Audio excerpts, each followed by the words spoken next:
Hey everybody, I'm Alan with Bricks and Blocks Gaming, and in this wizard build video for the game of Frostgrave, I'll be creating two wizards that are both designed to take control of uncontrolled creatures and enemy figures. I'll be discussing all the control spells in Frostgrave, show you spell lists for both of these wizards, discuss the strategies the wizards will use, recommend some soldiers to hire, and give my thoughts about using these builds in a game. So let's get to the bricks and blocks of creating control freaks for Frostgrave. First, there are 5 spells in Frostgrave's 2nd edition that contain the word control in their name. Control Animal, Control Construct, Control Demon, Control Undead, and Mind Control. The first 4 work exactly alike, except each one targets a different type of figure. And for some reason, Control Demon has a casting number of just 10, while the others cast on a 12. I think this is because demons have really high will stats compared with other creatures, and it's also a spell that combos with Summon Demon and some of the base resources used to summon demons out of game. So maybe the spell is easier to cast to allow that combo to work more smoothly. With these spells to specifically control animals, constructs, demons, and undead, they all require an immediate will roll by the target. And if they fail that, they're controlled by the spellcaster for the rest of the game. So no future will saves are allowed to break the magic. However, the spellcaster can cancel the spell with the use of an action, which is important because each individual spellcaster can only have one of each of these spells active at the same time. Something important to note is that animal companions and animated constructs are permanent members of a warband, and so do not count as controlled figures. And even though a raised zombie is a temporary warband member, it's never stated in the spell that the zombie is controlled. And so you can have your zombie and control an undead figure that shows up on the battlefield. However, the Summon Demon spell does specify the creature is controlled, so you can't double up on those. Mind Control is quite a bit different than all the other control spells, as it's allowed to target any figure on the board with the exception of spellcasters and creatures that specifically say they're immune to mind control. And the target can try to resist it at the end of each of their activations as well as immediately. Also, it has specific wording: the figures controlled by this spell can't leave the board. The other spells allow you to move the figures off the board if they're carrying treasure.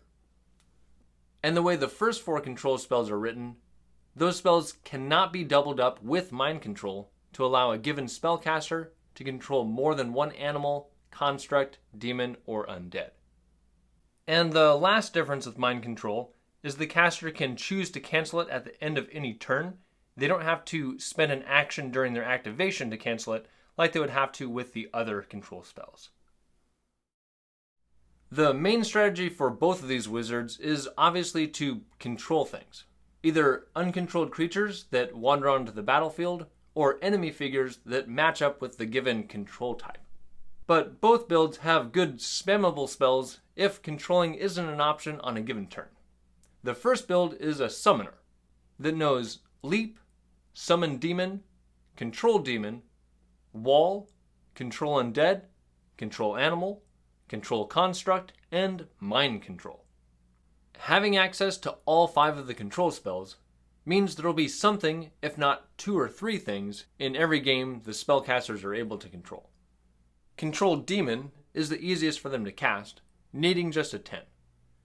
Control Undead and Control Animal are aligned spells, casting on a 14, and Control Construct and Mind Control cast on a high 16.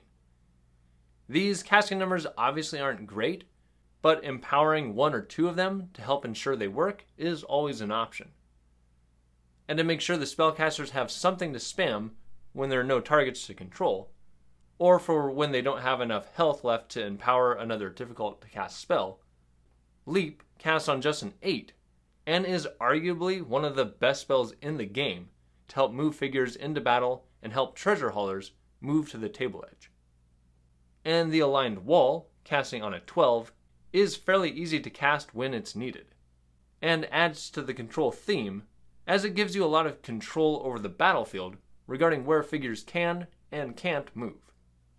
Their last spell is Summon Demon, because it's a powerful spell, and since they already have Control Demon, it makes it fun to collect the base resource items needed to attempt casting Summon Demon followed by Control Demon to add these temporary warband members to your team out of game.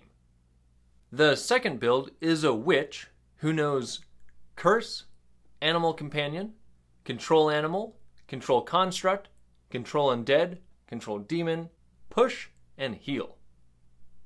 While this build doesn't contain the almighty Mind Control because it's from the opposed Soothsayer school, the other control spells are easier to cast than the first build, with their in-school Control Animal casting on a 12, as does the aligned Control Demon, and the aligned Control Construct and Control Undead spells both casting on 14s. This build has the in-school Animal Companion casting on a 10, and while I usually recommend Bear Companions with this spell, Ice Toads can add to the hodgepodge of allies the warband might have in it. But I really like Snow Leopards with this build. Since the player might be gaining control of figures that are already close to their opponent, having a super fast ally that can race across the battlefield to benefit from and provide support bonuses in combat is quite helpful. Next is the neutral Push, casting on a 12, which can help move any ally closer to the enemy, and can also cause all the usual chaos it does of launching enemies off elevated terrain pieces. Heal, also a neutral spell and also having a casting number of 12, is there to aid with empowering the control spells and keeping powerful controlled allies alive. But since many of the things that will be controlled probably won't be that strong, the most common uncontrolled creatures you'll encounter are rats and skeletons, the in-school Curse, casting on an 8, will be the go-to spell for these spellcasters to weaken opposing figures and make it easier for the controlled minions to take them out of the game. And if players really want to focus on the control aspect of this build, they can swap out the neutral Push and Heal for Wall to manipulate the battlefield, and Dispel to cancel ongoing spells an opponent is casting. But comparatively, these both have fairly high casting numbers at 14 and 16 respectively. Even though the control spells are the focus of these builds, over the course of a campaign, improvements should be focused on the other spells, because Leap and Wall, or Push and Heal, will probably be used every game and multiple times each battle, while it'll likely be unpredictable which of the control spells will be used frequently. However, if the scenarios or other players' warbands tend to focus specifically on animals, constructs, demons, or undead, then improving one of the specific control spells would make sense. And since spellcasters will hopefully be focusing their spells on uncontrolled creatures and won't need to go out into the open to defend themselves, I'd recommend first improving health instead of fight to aid with empowering spells. As far as soldiers to hire for these warbands, I'd start both of these builds with the same lineup.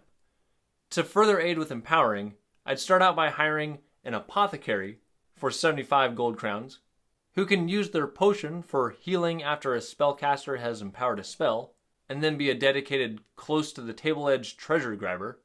Next, I'd spend 100 gold crowns for a treasure hunter to either aid with rushing the enemy or to grab the central treasure token while controlled allies keep the enemy busy. Then 50 gold crowns for an infantryman for some offense, and 75 gold crowns for a crossbowman to add to the control theme by intimidating enemies to stay hiding behind cover. And lastly, I'd take 2 thieves for speed and 2 thugs to aid with combat. And these would eventually be replaced with animal companions for the build that has that spell, or rangers and barbarians to keep speed and intimidation a main focus of the soldiers. As far as how well these builds would actually function, I think they would probably do poorly in most situations, but I think they'd be a lot of fun in battles with more than 2 players, or in campaigns with multiple people with a wide variety of playstyles, because in those situations, it's more likely that each of their control spells would find their times to shine somewhere during the action. However, if players are choosing not to use the optional random encounter rules, I think these builds would be almost unplayable, because it thrives when lots of monsters show up. I will caution players on using this build in a campaign with only 2 or just a few players though, because it has the potential to completely wreck any player that was hoping to base their build on specific types of monsters. So it could lead to some feel-bad moments at the game table. Let me know in the comments your thoughts about these 2 wizard builds and your thoughts about control spells in general. I'm Alan with Bricks and Blocks Gaming. Thanks for watching and play well.